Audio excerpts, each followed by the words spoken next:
Bom dia, João Paulo.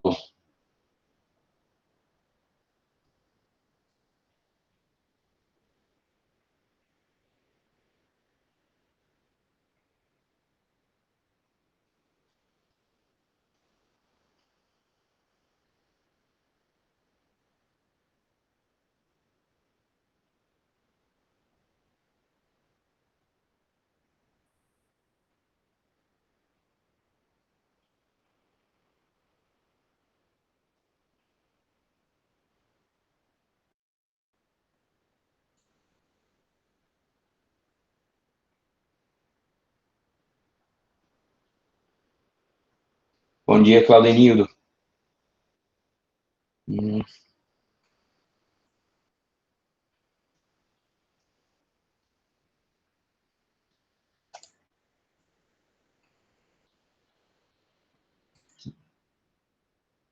Então, vamos lá. Para começar, né, essas orientaçõezinhas a gente sempre coloca aqui como orientação do próprio IFCE, né, questão de acesso à aula virtual, né, prepare-se para a aula virtual, vista-se adequadamente, escolha na sua casa local apropriado, se possível, separado de outras pessoas e das atividades que estiverem sendo realizadas por elas, né, para que haja o máximo de atenção à aula. Desative o microfone, né, para evitar que sons que você não gostaria fossem apresentados para todos os alunos, e também para evitar ruído, né. Desative a câmera para não expor a privacidade da sua casa, né. É, caso você queira, é aberto a utilização de câmera, mas na nossa aula é opcional. Se não quiser ligar a câmera, não tem problema. E por último, lembrando, não compartilhe a gravação das aulas, né? Eu estou gravando aqui Opa, Marcelo, bom dia. Eu estou gravando aqui as aulas, mas a gente não vai estar disponibilizando isso para qualquer pessoa. Eu coloco no YouTube, mas eu coloco de uma forma que só quem tem o link vai conseguir assistir. Então, só mesmo os alunos da turma é que vão conseguir assistir essas aulas que eu estou gravando, certo? Devido à questão de direito de imagem, privacidade e tudo mais, ok?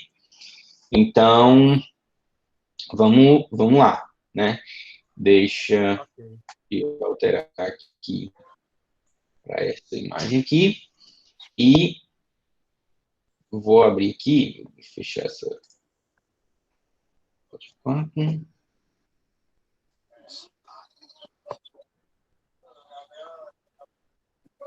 pouquinho de paciência, o meu computador tá super lento aqui.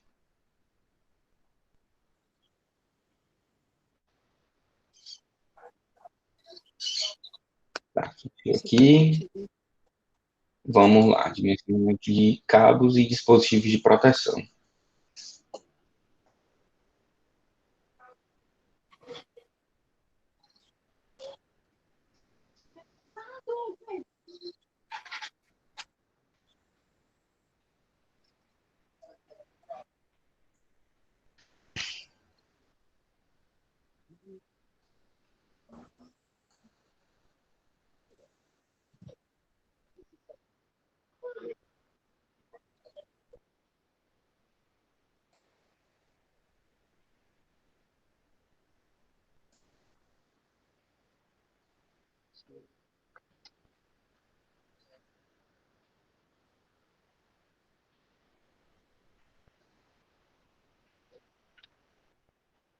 Deixa eu ver se tá ok. Pronto. Então, vocês estão vendo aí, né, já os slides dessa aulazinha de dimensionamento de cabos e dispositivo de proteção, certo? Então, eu vou aqui apresentar para vocês algumas coisas, né, relacionadas a isso. Então, vamos lá. Primeiro, normativas de instalações elétricas, né? Quando a gente fala de instalações elétricas, e aqui a gente está chegando mais no final da parte de montagem da instalação propriamente dita, né? A gente fez, da medida que foi possível, através das videoaulas, o levantamento desse conteúdo. Quando acabar toda essa pandemia, a gente vai fazer um ou dois encontros presenciais bem longos lá no campus, para a gente poder fazer algumas práticas que eu vou tentar condensar, para vocês terem uma experiência realmente de montagem, de fazer as emendas e passar os cabos e tudo mais. Mas, dada essa situação atual, a gente já concluiu essa parte de montagem. Então, o que, que a gente vai ver aqui agora? É, é a parte de projeto propriamente dito, no sentido de quando eu vou, como é que eu vou dimensionar um cabo? Ah, eu tenho um cabo de 1,5, tenho um cabo de 2,5, tenho um cabo de 4 milímetros. Qual é o cabo correto que eu devo utilizar? Não é tipo, a norma não diz, olha, você sempre tem que utilizar tal cabo. A norma diz valores mínimos, mas você tem que fazer a conta para saber, olha, o que esse circuito vai estar puxando de energia vai precisar de um cabo de 4 milímetros ou um cabo de 6 milímetros, né? Então, através dessa parte de projeto. E quem define isso são todas essas normas de instalações elétricas, né? Aí eu vou falar para vocês o que, que são os circuitos terminais, né? A gente já teve alguma ideia quando olhou em quadros de disjuntores e tudo, mas eu vou especificar melhor o que, que são esses circuitos terminais, como é que a gente faz o levantamento de carga e como a gente escolhe o cabo correto para uma instalação. A gente vai ter também quais os equipamentos de proteção que são obrigatórios, né?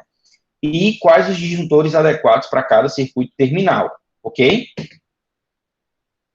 É que eu queria aprender. Então, vamos lá.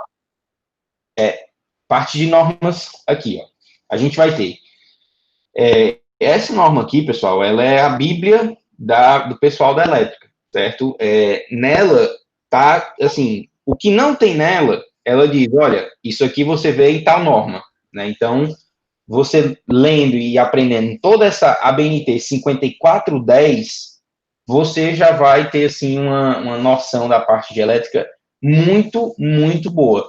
Inclusive, ela é aplicada para instalações de baixa tensão, né? E aí, instalações de baixa tensão, a gente vai ter várias, né? Porque quando a gente fala de baixa tensão, a gente está falando de casa, tá? Mas a gente também está falando de um prédio, né? Se a gente tem um prédio residencial, a instalação desse prédio também é em baixa tensão, prédio comercial também é em baixa tensão.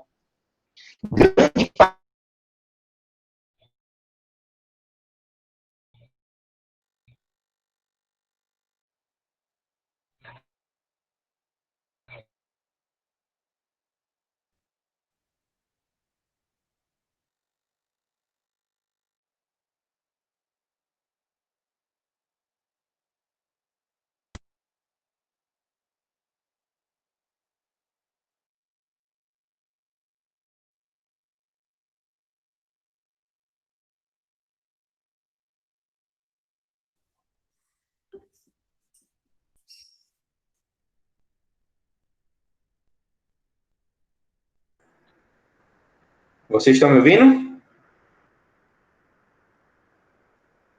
Oi? Manda uma mensagem no chat, se estiverem conseguindo. Bom dia, Jonas. Ouvindo agora. Pronto, tá ouvindo, né? Vocês conseguiram.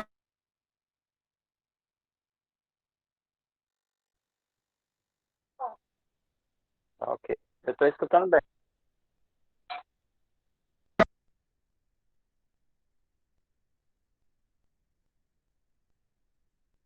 Ele tá desligando aqui meu microfone sozinho, não sei por quê. Não, deixa eu ver aqui. Ó, me faça um favor.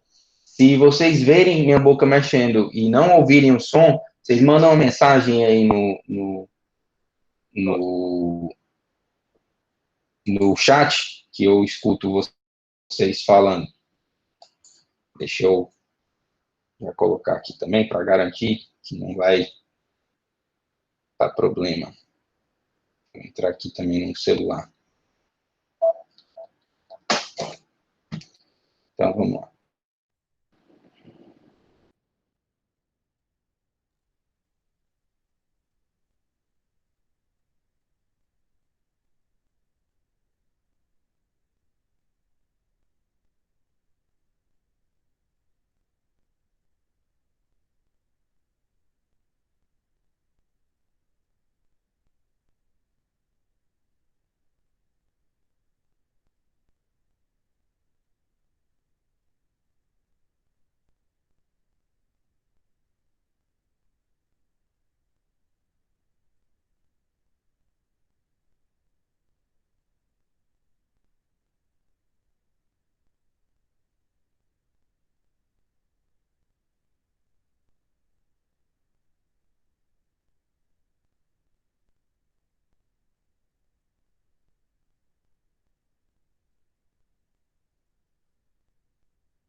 Só um momentinho, tá, pessoal? Tá dando uns problemas aqui com o meu microfone.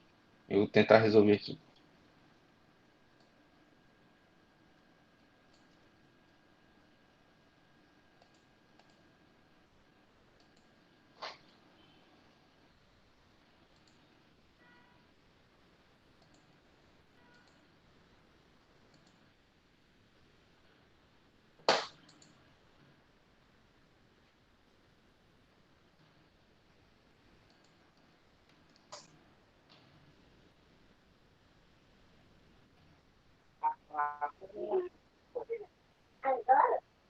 Só um momento, tá? Deixa eu tentar resolver isso aqui rapidinho. Tô tentando entrar em outro navegador para ver se esse problema passa. Tá ok.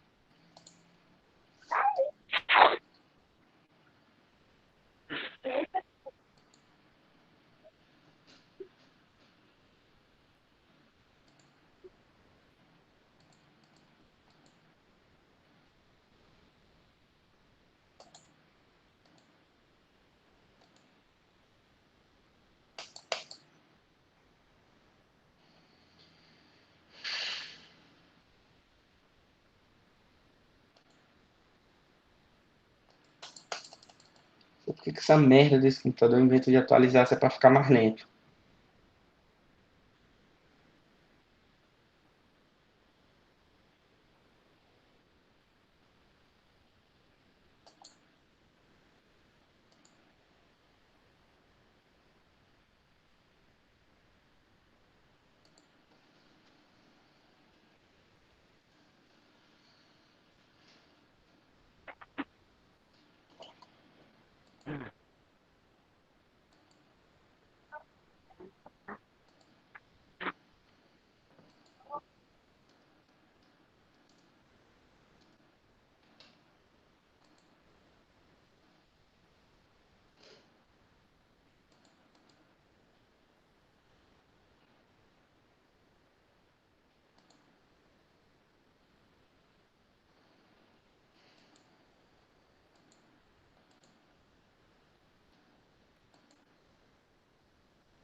Deixa.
Vocês estão vendo agora a minha apresentação e estão me ouvindo?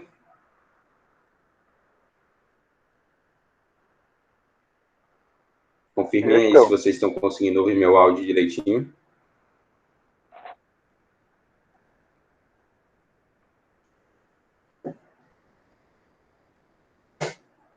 Eu estou conseguindo, não sei se o professor está me escutando. Tá ok?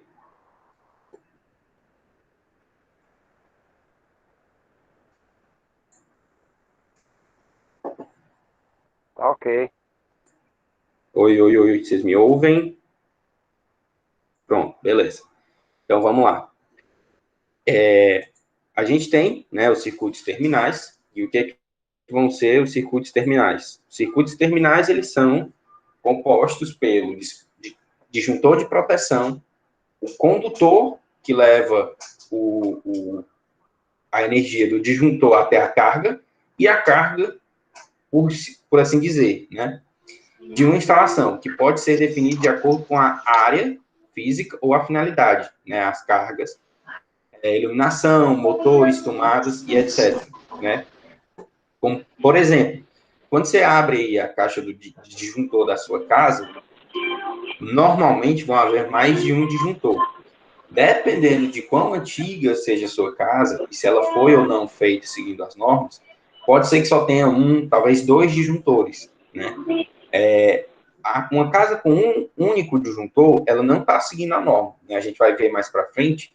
A casa precisa ter pelo menos dois disjuntores separando as cargas da casa, certo? Então, se na sua casa só tiver um disjuntor, dê uma olhada com calma que é necessário fazer uma divisão para dois disjuntores, certo? Pelo menos.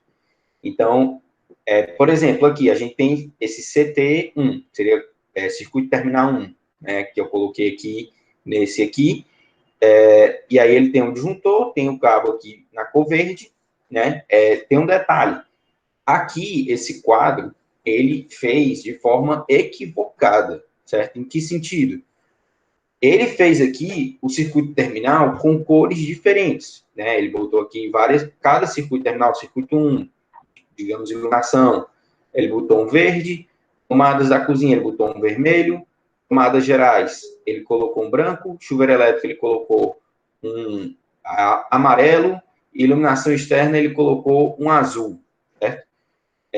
O problema não é colocar, e aí isso aqui, se esses cabos eles passam pelo disjuntor, significa que eles são fase.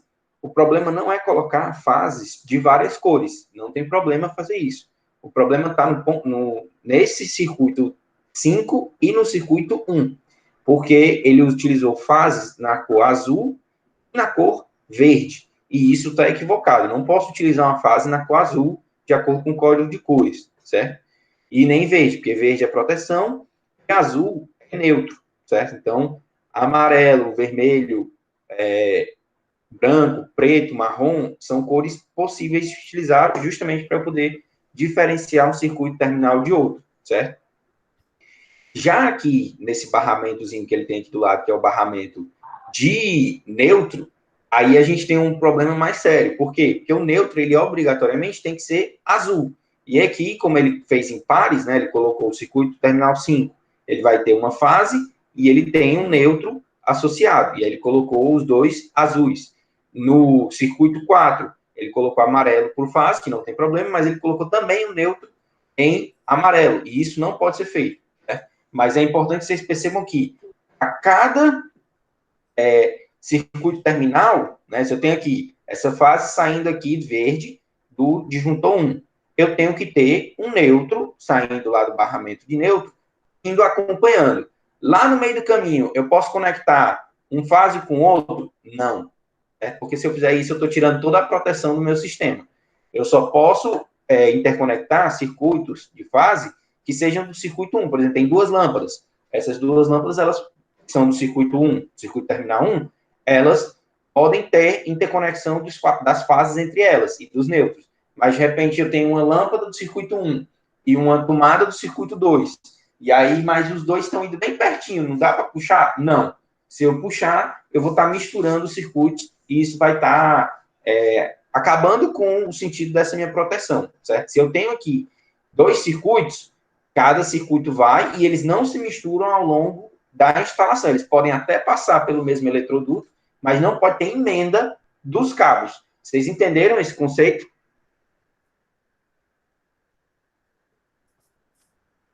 Pessoal, entenderam?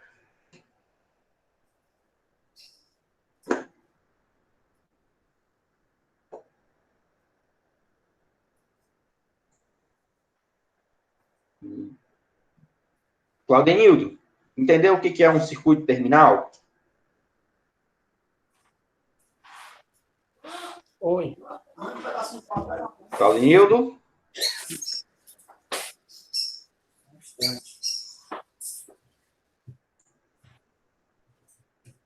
Eu não estou escutando.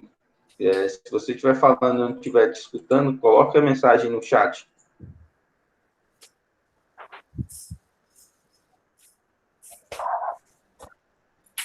Pronto, beleza. Então, continuidade, certo? A gente entendeu aqui o que são circuitos terminais. Eu entendi que uma fase de um circuito terminal, eu não posso interconectar com fases de outro circuito terminal, certo? Ia dar problema de curto-circuito? Não, não ia dar problema de curto-circuito. O que ia acontecer é que, por exemplo, eu tenho um chuveiro elétrico, né? E aí eu vou ter aqui uma fase, um circuito terminal exclusivo para o chuveiro elétrico, que é dimensionado para não disparar quando aquele chuveiro... E aí, de repente, eu pego e...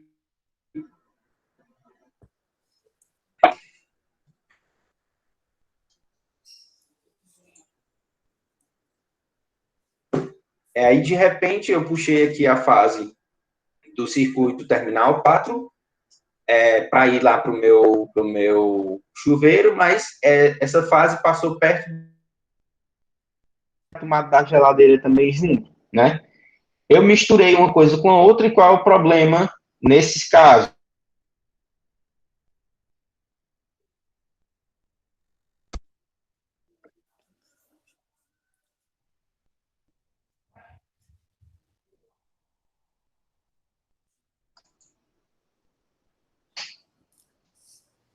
Se eu ligar o chuveiro e a geladeira também estiver conectada, o que vai acontecer é que vai disparar o disjuntor, o que não era para acontecer se a instalação tivesse toda correta, ok? Então, na NBR 5410 é estabelecido que em projetos de instalações elétricas ainda não existem as cargas. Deve-se realizar a estimativa das cargas de acordo com o tópico 9.5.2, previsão de cargas, certo? Tem um tópico na NBR que vai servir exclusivamente para você fazer dimensionamento de cargas. Em que sentido? Quando a gente tem uma casa já construída, a gente sabe quantas lâmpadas vão ter no quarto, a gente tem uma ideia, né? Tipo, às vezes já tem a própria lâmpada lá, qual é a potência daquela lâmpada. Eu sei a potência dos equipamentos que estão instalados. Eu sei quantas tomadas tem na casa, então eu posso determinar, assim, mais ou menos qual vai ser a potência de cada uma, né? Os seus equipamentos que estão realmente conectados na casa. Mas em projetos de instalações elétricas, na maioria das vezes, você vai fazer o projeto antes da casa estar toda construída, né? Então, o que acontece? É necessário que seja feita uma previsão de cargas, certo?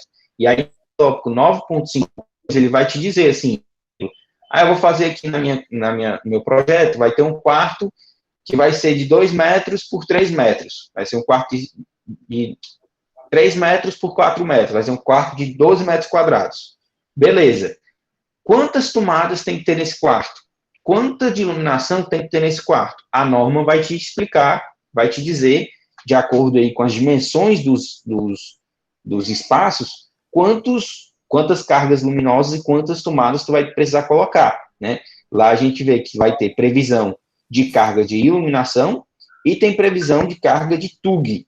E aí ele usa muito esse termo TUG, TUG, que é tomadas de uso geral, certo? TUG é tomada de uso geral. O que são tomadas de uso geral?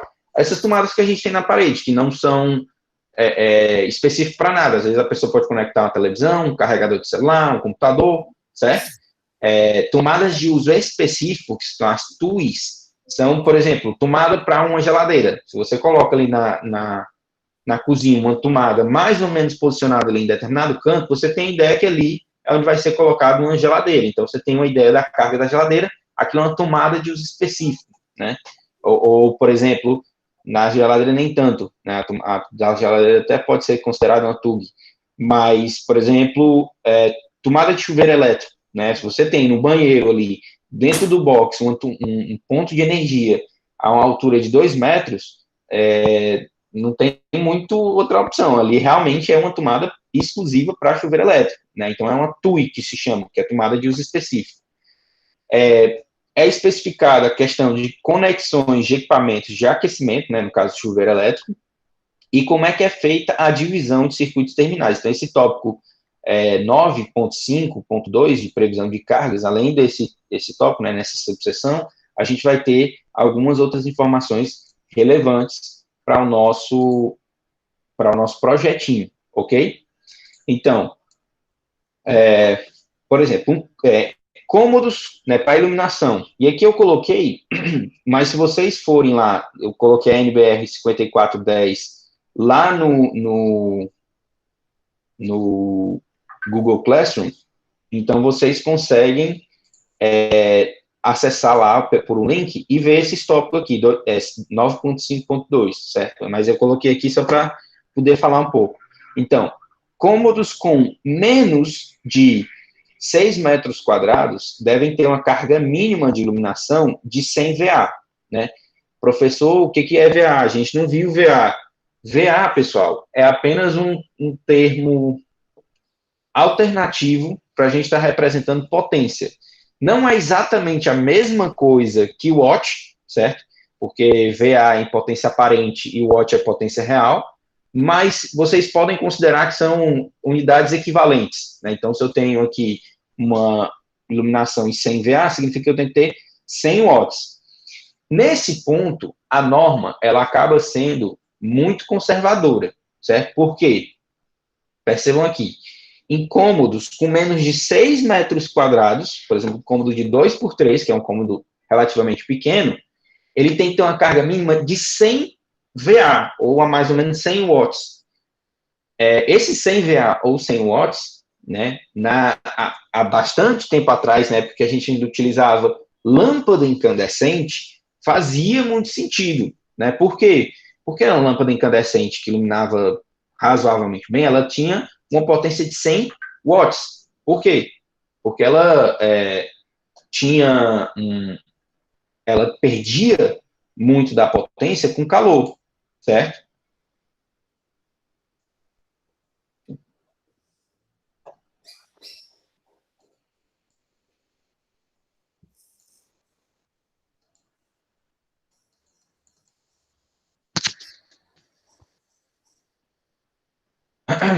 Então, fazia sentido a gente falar em 100 watts, porque se eu botasse uma potência menor, talvez o cômodo ficasse mal iluminado. Só que de uns tempos para cá, nos últimos 20 anos, talvez 15 anos, a gente teve um desenvolvimento muito grande de alternativas à lâmpada incandescente, né? E a gente já teve uma aula sobre parte de iluminação, a gente viu que a incandescente ela nem pode mais ser vendida, né? Hoje em dia a gente tem lâmpada fluorescente compacta, que é aquela de fluorescentezinha, mas que é de rosquear. A gente tem as próprias lâmpadas LED, que até um tempo atrás, uns 5, 6 anos atrás, ela podia ter uma certa dificuldade de penetração no mercado, mas hoje em dia já tem valores assim, bem mais, às vezes é bem mais barato você encontrar lâmpada LED do que lâmpada fluorescente, né? Então você tem realmente alternativas bem mais baratas, só que uma lâmpada para iluminar o equivalente, uma lâmpada LED que ilumine o equivalente a uma lâmpada de 100 watts, ela vai ter um consumo de 10 watts, por exemplo, 10, 12 watts no máximo. E o que acontece? A norma fica defasada. Ela te pede que tenha pelo menos 100 VA. No projeto, você tá, tudo bem, então eu vou colocar um ponto de iluminação e vou considerar que ele é 100 VA. Mas, vocês vão ver que mesmo com essa carga tão elevada, a iluminação não tem potência suficiente para precisar de um cabo tão grosso. Então, vocês vão ver que, no final das contas, quando a gente fala de iluminação, nem precisa fazer as contas. Pode colocar o cabo de 1,5 milímetro, que ele dá certo sempre, sempre, sempre, sempre. A gente vê isso quando a gente faz as contas, se não for realmente uma quantidade absurda de iluminação, se for realmente uma iluminação de um quarto normal, né, não for um galpão, alguma coisa do gênero, cabo de 1,5 milímetros sempre vai dar certo, ok? Então, como é que a norma especifica? Cômodo com menos de 6 milímetros, 6 metros quadrados, a gente usa 100 VA. Cômodos com mais de 6 metros quadrados devem ter carga de iluminação de 100 VA para os primeiros 6 metros quadrados, acrescidos de 60 VA para cada 4 metros quadrados inteiros a mais, certo? Então, perguntinha rápida para vocês responderem aí no chat. Se eu tenho um cômodo de 12 metros quadrados, quanto de potência de iluminação eu tenho que ter nesse cômodo?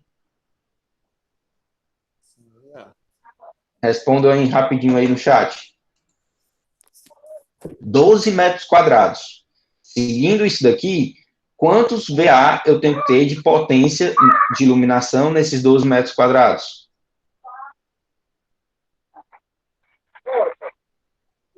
Sim.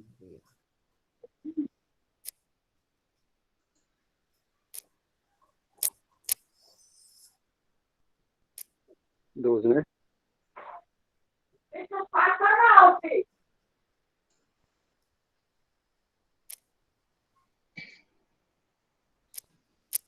É mais, Marcelo. É mais que 100. Porque se eu tiver um cômodo com menos de 6 metros quadrados, a gente vai colocar 100 VA. 12 metros quadrados, como é que vai funcionar? Tenho 12 metros quadrados. Aí eu vou ter uma carga de 100 para os primeiros 6 metros quadrados, né? Então, 12, os primeiros 6 metros, vai uma carga de 100. Tirando esses 6 primeiros metros, sobram quanto? 12 menos 6, vai dar 6. Então, 12 menos 6 dá 6. Para os 6 metros restantes, o que eu vou fazer? Eu vou acrescentar 60 VA para cada 4 metros inteiros a mais. Então, 6 metros, tem 4 metros dentro? Tem. Então, eu vou adicionar mais 60. Então, fica 160 VA e sobra ainda 2 metros quadrados. Só que esses 2 metros quadrados, eles não são 4 metros quadrados inteiros, certo? Para ser inteiro, teria que ter, por exemplo, se fosse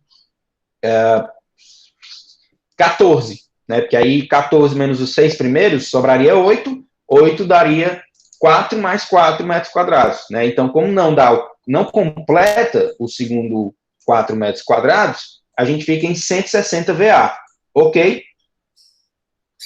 E aí aqui tem um outro exemplinho, né? Para uma sala de 20 metros, que deverá ter quanto de potência de iluminação? E aí, para os primeiros 6 metros, né? Eu faço 6 metros menos 6, sobra 14 metros, e eu adicionei 100 VA. Para os 14 metros que sobram, tem 4 inteiros? Tem 4 inteiros, então 60 VA. Tem 6 inteiros? Menos 60 VA. Tem 6 metros quadrados, tem 4? Tem, sobra 2, esses 2 se perdem, e aí o total fica lá, os 180 VA. Vocês conseguiram entender essa linha de raciocínio aqui, pessoal?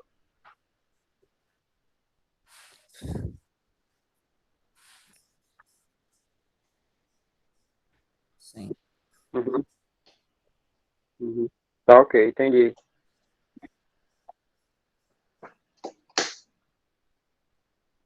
Vocês estão entendendo tudo direitinho?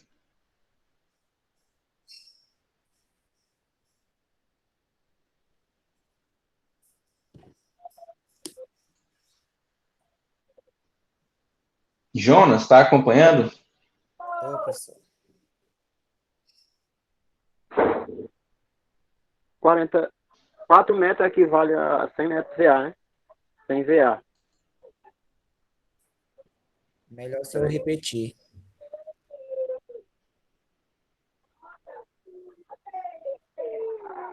Não, tá aqui, ó. Essa segunda linha aqui, ó. Cômodos com mais de 6 metros quadrados, por exemplo, 12 metros quadrados, 14 metros quadrados, 20 metros quadrados, certo? deve ter uma carga de iluminação de 100 VA para os primeiros 6 metros quadrados. Né? Então, por exemplo, aqui no nosso exemplinho, de 20 metros quadrados, os 6 primeiros metros quadrados, eles vão ter 100 VA. Então, eu peguei os 20 metros quadrados, subtraí 6 metros quadrados e adicionei lá na minha continha 100 VA, certo? De potência. Tirando esses primeiros 6 metros quadrados, sobra quanto? 14. Daí em diante, o que a gente vai fazer? A gente vai acrescentar 60 VA para cada 4 metros quadrados inteiro, certo? Então, por exemplo, aqui sobrou 14. Esses 14 metros menos 4 metros quadrados vai dar quanto? Vai dar 10. Então, já baixou para 10, mas aqui, como eu subtraí os 4 metros quadrados, eu somo mais 60 VA.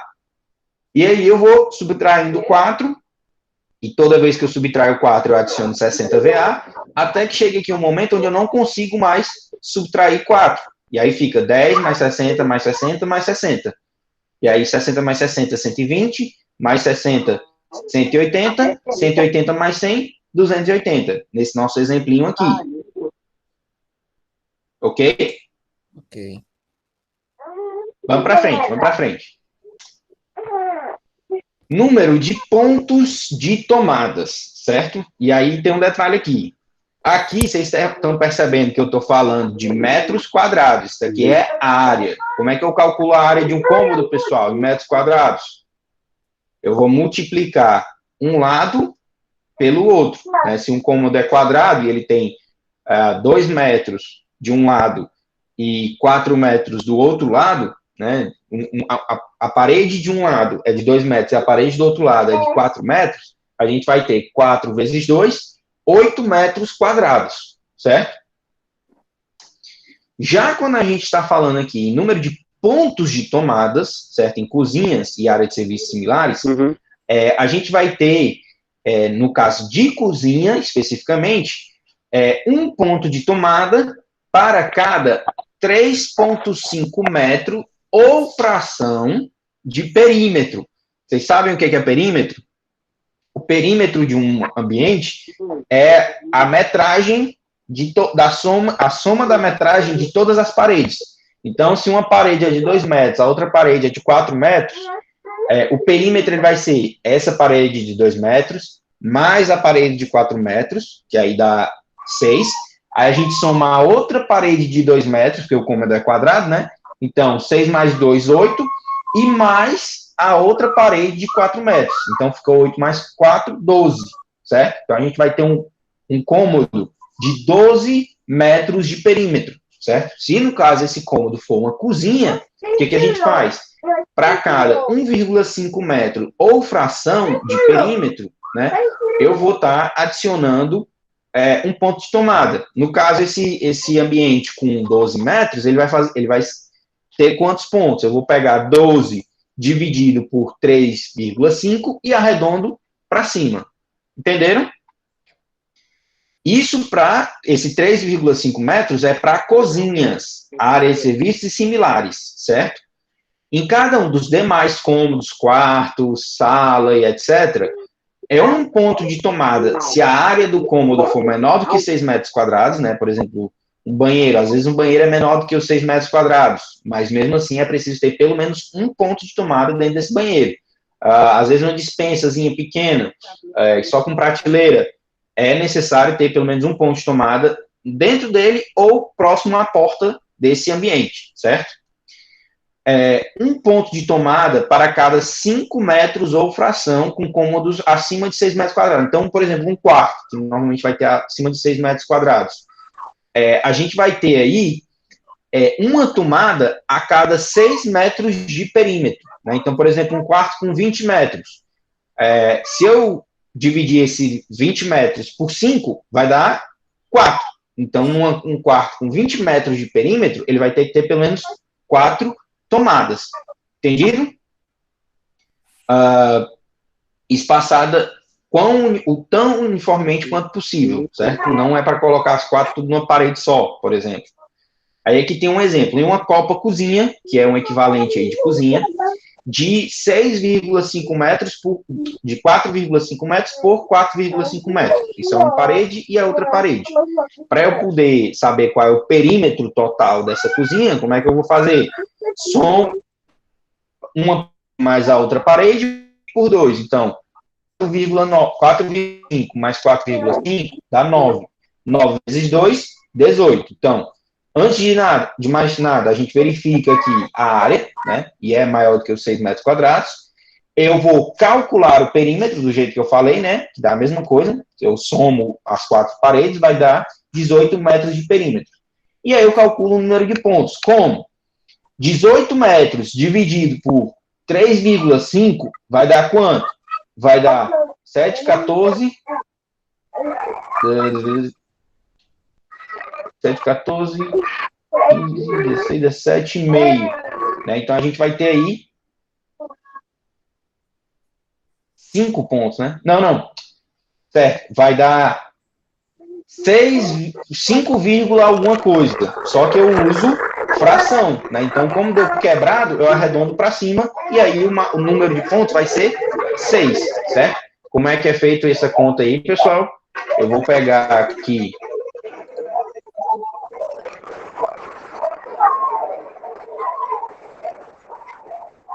Eu vou pegar os 18 metros de perímetro, vou dividir por 3,5, porque é uma copa cozinha, né?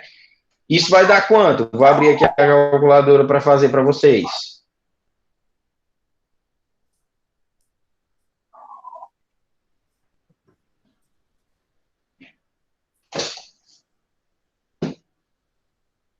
(18) dividido por 3,5. Isso vai dar 5,142857, 5,142857, mais uma ruma de coisinha. Certo?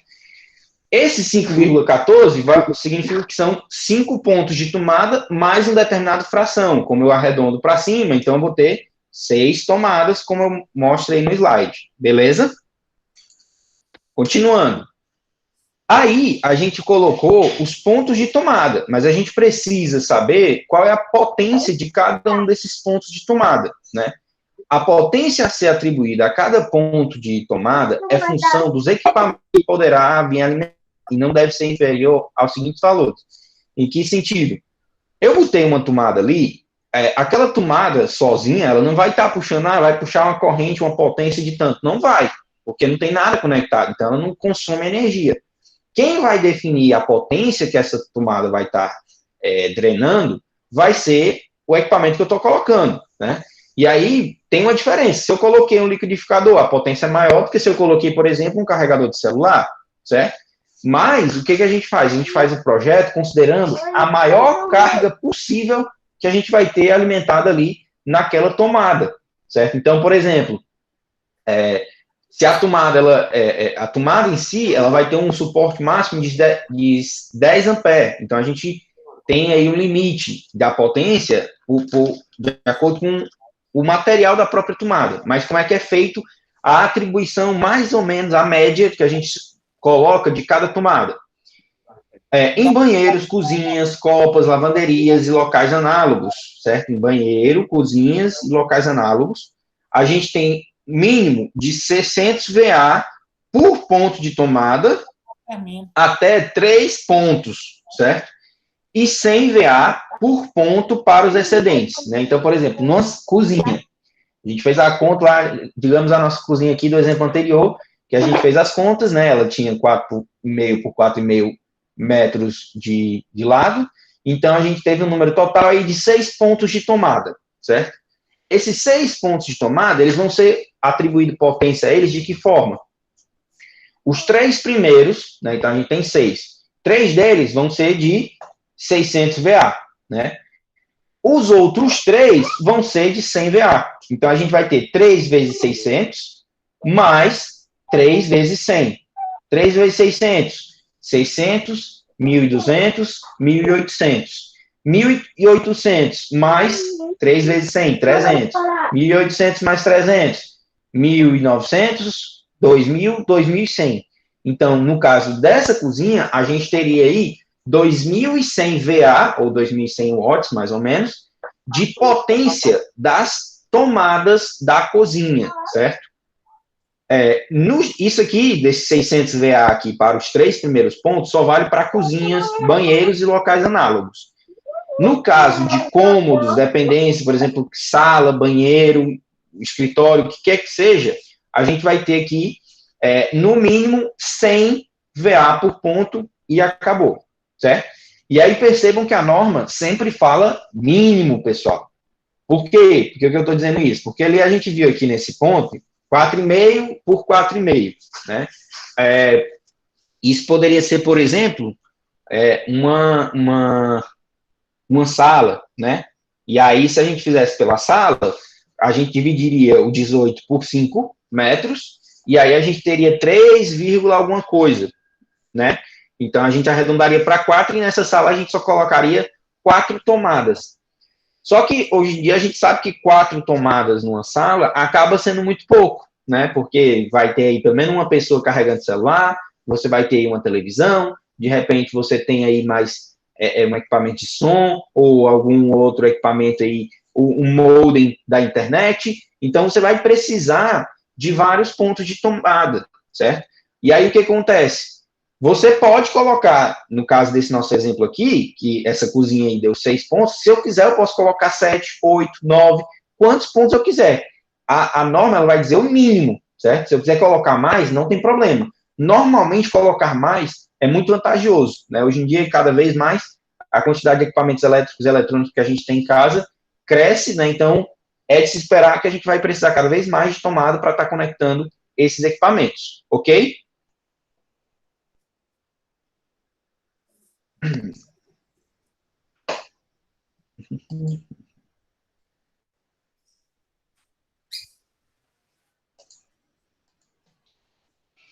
Vamos lá. Aí aqui, pessoal, a gente tem um exemplozinho, certo? Que eu coloquei para vocês, que é um quarto, um banheiro e uma cozinha, certo? O que eu queria que vocês fizessem para mim? Eu queria que vocês calculassem esse valor de carga de iluminação, de carga de TUI, e carga de TUG e carga de TUI, certo? Que seria a tomada de uso específico, um chuveiro elétrico, um ar-condicionado, alguma coisa do gênero. Beleza? Vocês conseguem fazer isso aí?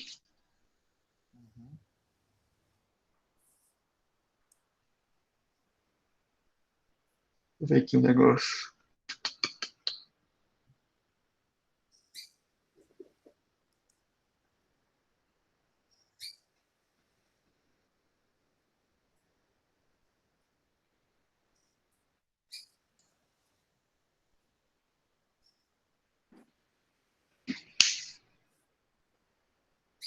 Eu vou fazer o seguinte, eu não vou cobrar que vocês façam isso agora, mas aí eu vou colocar lá no Google Classroom esse slidezinho aqui, certo?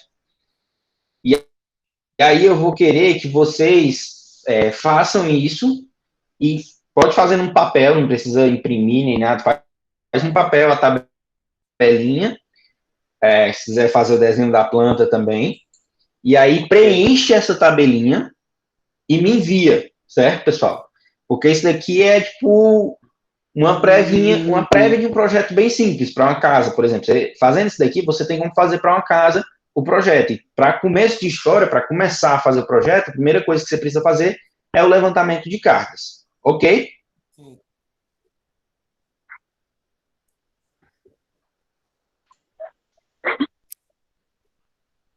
Cabo correto para uma instalação. Para definir a espessura de um cabo de uma instalação, é necessário antes fazer a divisão das cargas da instalação em circuitos terminais, certo? Obedecendo o tópico 9.5.3, divisão da instalação, certo? Toda tomada prevista para alimentar equipamento com corrente nominal superior a 10 ampere, né, que aí dá os 2.200 watts, e 10 ampere também é o limite das tomadas comuns, né? Você pode ter aí tomadas que vão até 20 ampere, mas elas têm um modelozinho diferente, deve constituir um circuito independente. Então, você colocou uma tomada de 20 amperes, que é uma tomada com um buraco maior, aquela tomada ela vai ter que ter um disjuntor exclusivo para ela, certo? Tem que ter um circuito exclusivo para ela, se você estiver utilizando uma tomada com até 20 amperes de potência, certo? De corrente. Os pontos de tomada da cozinha, áreas de serviço, locais análogos, né, áreas molhadas, devem ser atendidos por circuitos de tomadas exclusivos, certo? Então, tomada da cozinha tem que ser um disjuntor só para a tomada da cozinha, certo, pessoal? O ambiente molhado, ele tem que ter uma proteção individualizada para ele, certo? Em locais de habitação, admite-se como exceção que pontos de tomada, exceto da cozinha e afins, e pontos de iluminação possam ser alimentados por circuito comum, desde que as seguintes condições sejam simultaneamente atendidas. Por que ele diz isso? Normalmente, em uma instalação, a gente vai ter um disjuntor só para iluminação e outro disjuntor para a parte de tomadas. Às vezes vai ter mais de um disjuntor para iluminação, às vezes vai ter mais de um disjuntor para tomadas. Mas a gente não mistura, certo? Eu não coloco, disjuntor do quarto. Isso é muito comum a gente ver em instalações mais antigas, que o pessoal fazia a divisão em circuito terminal por ambiente. Então, eu tinha o disjuntor do quarto, o disjuntor da sala, disjuntor da cozinha. Não se faz isso, certo? A norma não estabelece essa divisão. Por mais que seja, mas é muito mais prático eu ter um disjuntor para aquele ambiente. Pode até ser, mas, por segurança, a norma estabelece que a divisão tem que ser feita por tipo de carga. Então, eu vou ter um disjuntor só para iluminação, certo? O ideal é que eu não tenha um disjuntor para iluminação da casa inteira, que eu tenha pelo menos 2 disjuntores, né? Porque se de repente eu desligar um disjuntor, a casa toda fica no escuro, né? Eu tenho que ter aí, posso ter pelo menos desligar só metade da casa, ou vice-versa, né? E as tomadas também, tem que ser tomadas. Se eu tiver só um circuito de tomadas, tudo bem, ele fica só de tomadas. Posso até ter 2, 3 circuitos só de tomadas, não tem problema também. Mas é importante dividir. A única exceção, né, para esse caso de eu ter no mesmo circuito tanto iluminação quanto tomadas, é no caso de locais de habitação, certo? Prédio, construções de moradia, né? Porque isso aí vai dividir, no caso, uma construção de uma loja, ou uma construção de uma indústria, ou uma construção de qualquer coisa que não, comercial, que não seja de residencial, de moradia, você não pode fazer esse tipo de mistura. No caso de moradia, existe a possibilidade de você misturar iluminação e TUG, iluminação e tomada, de acordo com os seguintes critérios, né? A corrente de projeto, né, que a gente vai ver o que é essa corrente de projeto, que está relacionada à potência total, né? Não pode ser superior a 16 amperes, nem os pontos de iluminação, nem os pontos de tomada sejam alimentados em sua totalidade por um só circuito, caso esse circuito seja comum, certo? Então, se eu misturei iluminação e tomada, eu não posso botar a casa todinha num único disjuntor. Lembra que eu falei que se no quadro de disjuntor de vocês só tem um disjuntor, a instalação não está correta? Porque eu não posso juntar tudo num circuito de disjuntor só, né? Ou eu coloco 2 circuitos de disjuntor, sendo luz e tomada de uma parte da casa, de uma banda da casa, e no outro, luz e tomada de outra parte da casa, ou eu pego um só para iluminação e um só para tomada. Eu não tenho como fugir de pelo menos esses 2 disjuntores, além do disjuntor de circuito de tomadas da cozinha, que a gente vê aqui que tomadas de cozinha tem que estar num circuito, num disjuntor diferente do restante das tomadas da casa, ok? Então, aqui eu tenho lá mais ou menos aquele projetinho, certo? Primeiro realizar a divisão das cargas de circuitos terminais, que a gente já fez. Depois que eu faço aqui a previsão das cargas nos circuitos terminais, certo? E aí tem uns errinhos aqui que eu me lembro que estão errados, mas eu não corrigi, então não se garantam nisso daqui, façam as contas e verifiquem onde é que está o erro. O que a gente vai ter eu tenho aqui as potências de iluminação e as potências de tubo, do quarto, da cozinha e do banheiro, né? Como é que eu vou fazer a divisão? Eu vou colocar aqui, no caso, eu coloquei 4 circuitos, certo? Nesse primeiro, eu posso dizer, por exemplo, vai ter esse 7.000 VA aqui que tem no banheiro. O que tem 7.000 VA de potência no banheiro? 7.000 watts de potência no banheiro, pessoal? Me diga aí, o que tem 7.000 de potência no banheiro? Chuveiro. Chuveiro.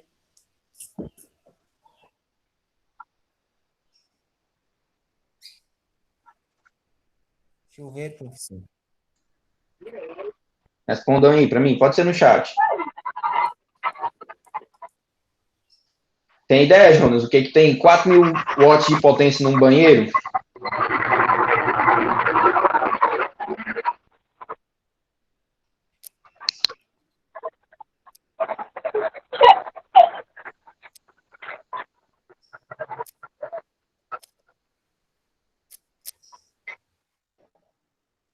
Eu não estou conseguindo ouvir vocês. Não sei se vocês estão falando e eu não estou conseguindo ouvir. Meu fone está meio ruim.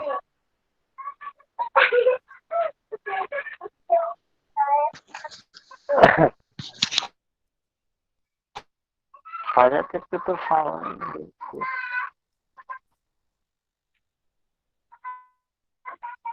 21 vezes.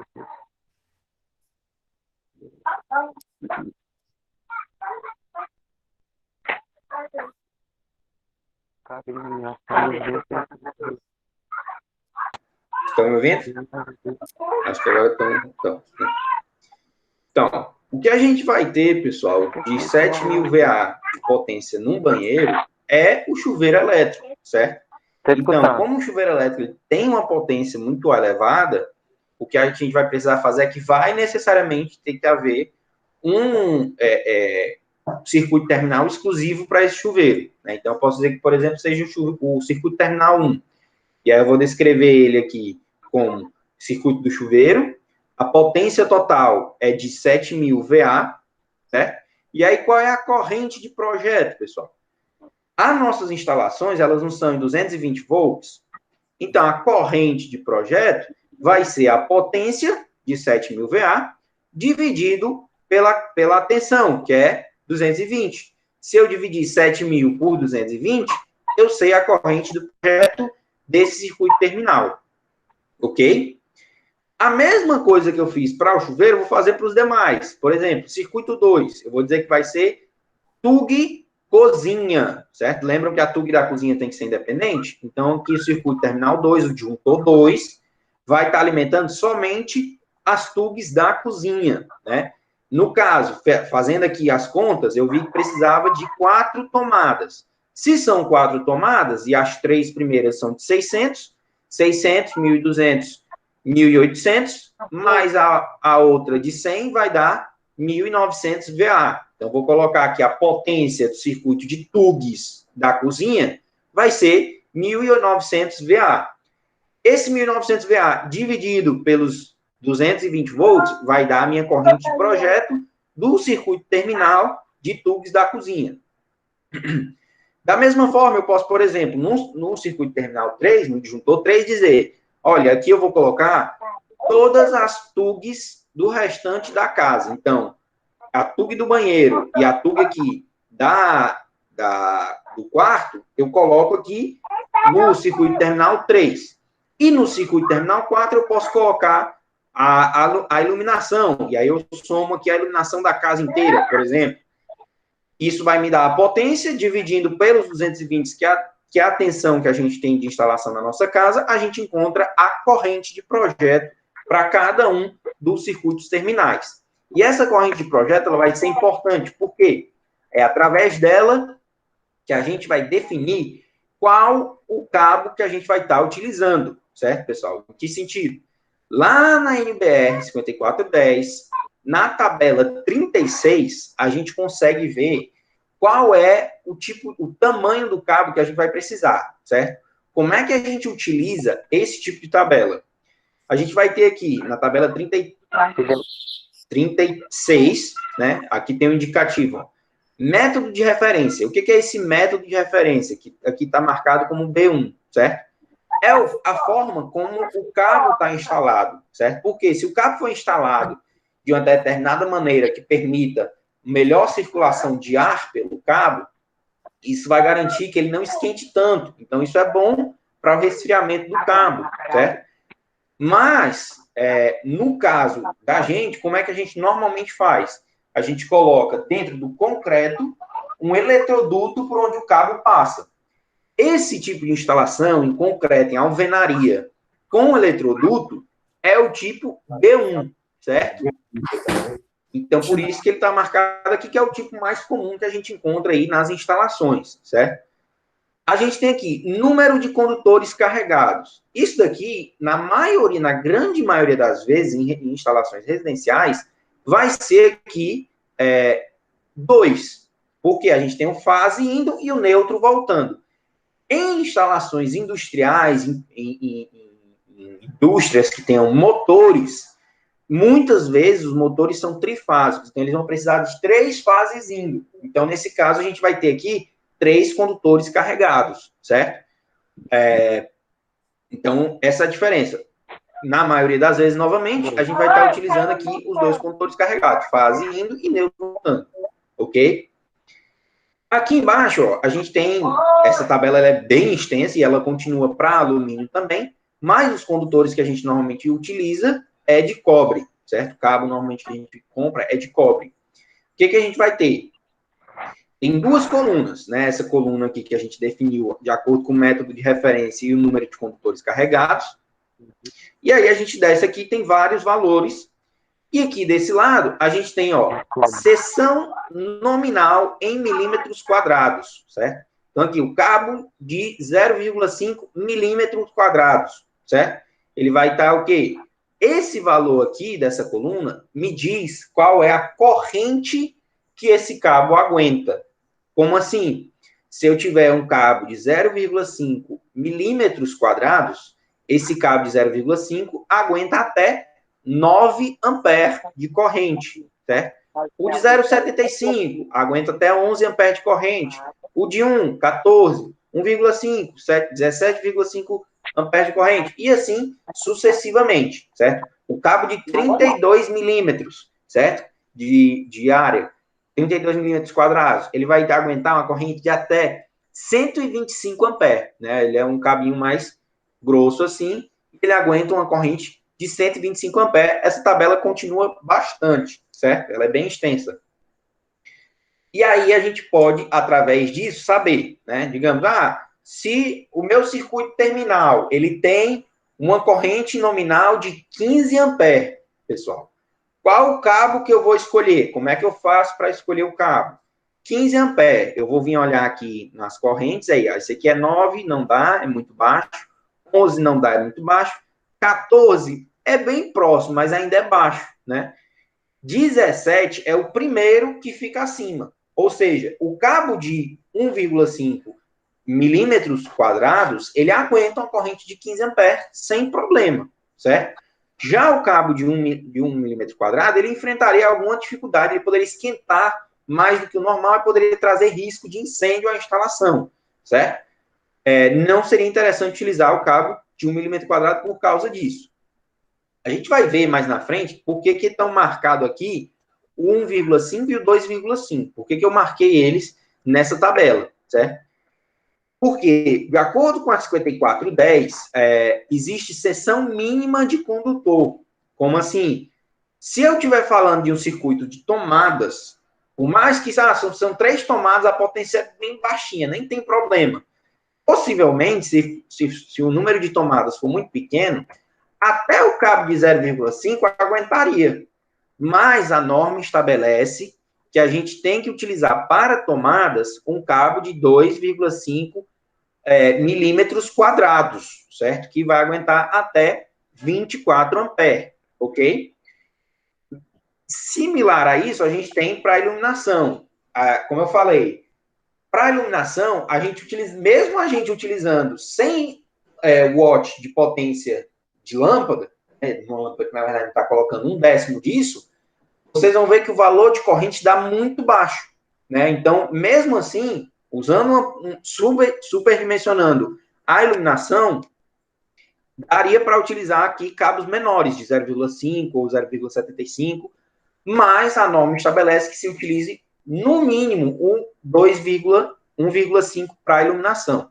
E aí fica um ponto importante, certo? De repente, a minha casa é muito grande, a quantidade de tomadas ficou muito elevada. Mas eu quis colocar tudo num circuito terminal só. O que vai acontecer? Se eu colocar tudo num circuito terminal só, às vezes pode dar aí 28 amperes de corrente das tomadas de uso geral. O que acontece? Nesse caso, a gente teria que utilizar aqui um cabo de 4 milímetros para essas tomadas de uso geral, correto? Porque a potência total do circuito ficou muito elevada. O que é feito na prática? Como o cabo de 4 milímetros ele é muito mais caro do que o cabo de 2,5 milímetros, vale mais a pena você pegar, dividir os circuitos de tomadas em mais circuitos e colocar um disjuntor a mais e puxar 2 circuitos terminais de 2,5 ao invés de puxar um único circuito terminal de 4 milímetros. Entendido? Seguindo, é comum observar ocasiões onde a seção mínima é inferior e ainda assim ela deve ser respeitada, né? A seção mínima não tem justificativa para não respeitar, a gente utiliza no mínimo 2,5 para tomadas e 1,5 para iluminação, certo? Mas isso não é regra, a gente tem que calcular para saber se o de 2,5 e o 1,5 dão certo. O que a gente vai ter? Dispositivos de proteção obrigatórios. Aqui a gente vai ter alguns. A gente tem o disjuntor termomagnético, né? Que tem até um vídeo que explica muito bem o funcionamento desse disjuntor termomagnético, que ele vai ter 2 tipos de função. Ele funciona tanto em curto-circuito quanto por sobrecarga, né? Se eu tiver, de repente, conectei um equipamento com uma potência maior do que o sistema aguentaria. Ele demora um pouco mais, mas ainda dispara. Quando é um curto-circuito, ele dispara mais rápido, né? Eu tenho o DR, que é o dispositivo de diferencial residual, que ele vai servir para detecção de fuga de corrente, então ele acaba, de certa forma, protegendo contra choque, contra alguns tipos de choques elétricos. Então, também tem um vídeo lá no Google Classroom explicando direitinho como é que é o funcionamento de dispositivo diferencial residual e como é que a gente instala ele. E a gente tem também o dispositivo de proteção contra surto, ou DPS, que vai evitar aí, em casos de instalações onde tem muita oscilação na rede e etc., uma fuga da corrente, não é uma fuga, é um caminho de menor resistência, quando eu tenho, por exemplo, um raio caindo na rede, ou de repente por um religamento da rede, eu tenho um pico de tensão. E aí esse dispositivo ele vai servir para proteger contra esse pico de tensão, né? Ele não vai deixar o pico de tensão passar aí para os equipamentos e queimar os equipamentos na sua casa. Ao invés disso, ele mesmo aciona e queima, e aí ele precisa ser substituído, ok? E a gente tem também o fusível, que não é tão utilizado atualmente em instalações residenciais, mas em alguns casos a gente tem fusíveis de AZED e etc., que podem ser utilizados aí dentro da indústria, ok? Mas aqui eu estou falando mais os básicos para instalações residenciais. Aqui tem a curva, né, como eu falei, aqui, ó, aqui é a corrente nominal do disjuntor, e aqui é o tempo que ele leva para disparar, né? Nesse espaço aqui ele está disparando como em curto-circuito, né? De repente, se eu tiver uma corrente 50 vezes maior do que o valor da corrente do disjuntor, óbvio que isso não é porque eu conectei um equipamento de potência maior. Não vai ter um equipamento de uma potência 50 vezes maior do que eu esperava. Isso aqui, com certeza, é um curto-circuito. Então, o tempo de acionamento é 0,01. Ele dispara bem rápido. Já se eu tiver aqui, por exemplo, o disjuntor ele é de 26 amperes, e aí eu tenho aqui uma corrente de 30 amperes. Isso é uma sobrecarga, não é um curto-circuito. Então, o que vai acontecer? Com o passar do tempo, essa carga um pouco maior do que era para ser vai fazer com que a lâmina bimetálica lá dentro do disjuntor ela se incline, e quando ela inclinar, ela vai disparar. É óbvio que essa inclinação dela vai demorar mais ou menos de acordo com a quantidade de carga superior, né? Se eu tiver a corrente nominal, vocês percebem que ela nunca vai disparar. Se eu tiver aqui a corrente nominal, 2 vezes a corrente nominal, um juntor de 20 ampere, e ele tiver com a corrente aí de quase 40 ampere, ele vai levar aí 10 segundos para disparar, né? Ele vai esquentar o disjuntor, ele vai disparar, não deixando... Por que ele dispara? Porque ele, com essa corrente, o cabo ia começar a esquentar, e antes que o cabo esquente e pegue fogo na instalação, o disjuntor dispara e evita um incêndio, por exemplo. E é o que a gente tem, né? Ao determinar a corrente do projeto e a seção do condutor de acordo com aquela tabela, o que a gente deve fazer? A gente escolhe um disjuntor, e aí é importante a gente determinar isso. Aqui a gente tem o valor da corrente de projeto, certo?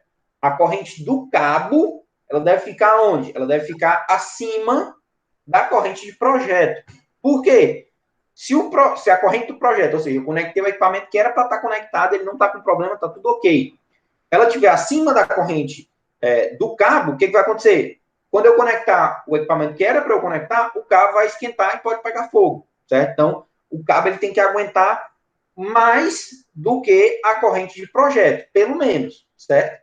E, além disso, entre esses dois, corrente de projeto e corrente do cabo, eu tenho que ter um disjuntor, certo? O disjuntor ele tem que estar entre os dois, porque se o disjuntor estiver acima da corrente do cabo, o que vai acontecer? A corrente pode passar a corrente do cabo e ficar abaixo da do disjuntor. Isso vai fazer com que o cabo esquente e possa correr um risco de incêndio, por sobreaquecimento, por sobrecarga. Se eu coloco o disjuntor abaixo do cabo, mas também abaixo da corrente de projeto, o que vai acontecer? Liguei lá meu chuveiro elétrico, pá, disparou o disjuntor, porque o disjuntor está abaixo da corrente de projeto, certo? Então, o que tem que estar abaixo da corrente do cabo e acima da corrente de projeto. Tem que estar no meio dos dois, certo? Essa questão do chuveiro elétrico que eu falei é muito comum. O pessoal instalou um chuveiro elétrico e aí o disjuntor está desarmando. Aí, porque o disjuntor é muito pequeno, ele não aguenta a potência que o chuveiro elétrico está puxando. Aí o que o pessoal faz? Compra um disjuntor, vai lá e troca o disjuntor, coloca um disjuntor maior. Qual é o grande problema em fazer isso? Ah, beleza, eu fiz isso, não está mais disparando o disjuntor, ó, show. Só que o que foi que você fez? Você tinha uma corrente de projeto que foi mal dimensionada, porque você botou um equipamento normal e ele está puxando mais potência. Você tem um disjuntor e você tem o cabo. Aí o disjuntor está disparando para proteger o cabo, o que você faz? Você bota um disjuntor aqui em cima que para de proteger o cabo. Então, beleza, o disjuntor não vai mais parar, mas o cabo dentro da parede está esquentando. Dependendo do tempo de uso, você pode ter um incêndio por causa disso. Então, se você quer trocar o disjuntor, sem problema, mas tem que trocar o cabo também, ok? E aí, aqui eu determino um disjuntor para a minha instalação. Beleza, pessoal? Dúvidas? Não. Conseguiram entender aí direitinho?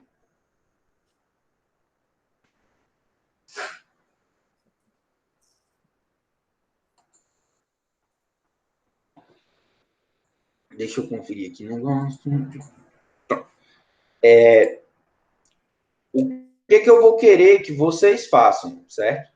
Lá no nosso Classroom, a gente tem algumas atividades, e aí eu quero que vocês já deem uma olhada lá no último tópico, que é... A gente tem um tópico sobre motores também, que eu quero que vocês deem uma assistida lá no conteúdo. E a gente tem também o último tópico, que é de projetos, né? Que é mais ou menos isso que a gente fez aqui. E lá eu proponho também um projetinho para vocês elaborarem. O que eu quero que vocês façam é que vocês baixem lá tem um PDF que tem esse hoje. Vocês vão calcular lá quantos equipamentos tem que ter, vai ver a potência, depois vai ver qual é a corrente, vai definir qual é o cabo com base na corrente, depois vai definir qual é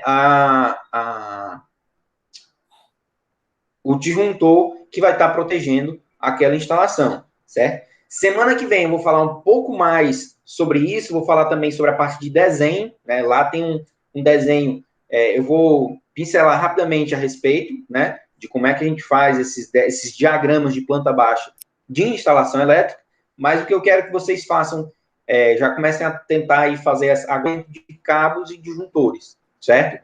Essa videoaula eu vou estar disponibilizando lá para vocês acompanharem. Se tiverem dúvidas, voltem a assistir e, se mesmo assim persistir as dúvidas, deixem as dúvidas lá nos comentários públicos que a gente tem lá dentro do nosso Google Classroom, especialmente para isso, ok?